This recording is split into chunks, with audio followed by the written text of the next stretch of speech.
স্বাগতম সবাইকে। আজ আমরা আলোচনা করব বাংলাদেশ পুলিশের পোশাক পরিবর্তনের আসল কারণ এবং সামাজিক যোগাযোগ মাধ্যমে ভাইরাল হওয়া একটি ছবি, যেখানে পুলিশ, আনসার এবং র্যাবের পোশাক দেখানো হয় এবং 2024 সালের জুলাই মাসের কোঠা আন্দোলনের পরিবর্তনের পেছনে কতটা ভূমিকা রেখেছে। তাই বিস্তারিত জানতে পুরো ভিডিওটি শেষ পর্যন্ত দেখুন। 2024 সালের জুলাই মাসে বাংলাদেশে কোঠা আন্দোলনের সময় পুলিশের ভূমিকা নিয়ে ব্যাপক সমালোচনা শুরু হয়। এই সময় আন্দোলনকারীদের সঙ্গে পুলিশের কিছু সংঘর্ষের ভিডিও সামাজিক যোগাযোগ মাধ্যমে ছড়িয়ে পড়ে। এর ফলে পুলিশের ভাবমূর্তি নিয়ে মানুষের মনে নেতিবাচক ধারণা তৈরি হয়। এই পরিস্থিতি মোকাবিলা করার জন্য অন্তর্বর্তীকালীন সরকারের পক্ষ থেকে একটি বড় পদক্ষেপ নেওয়া হয়।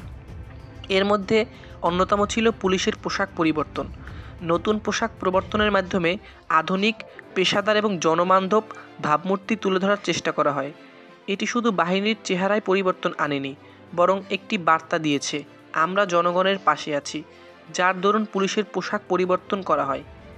এই নিয়ে সামাজিক যোগাযোগ মাধ্যমে আরও একটি বড় ভুল বোঝাবুঝি সৃষ্টি হয়, যেখানে একটি ছবি দেখানো হয় যাতে বলা হয় যে পুলিশের পাশাপাশি র্যাব এবং আনসারের পোশাক পরিবর্তন নিয়ে, কিন্তু এটি সম্পূর্ণ ভুল একটি তথ্য।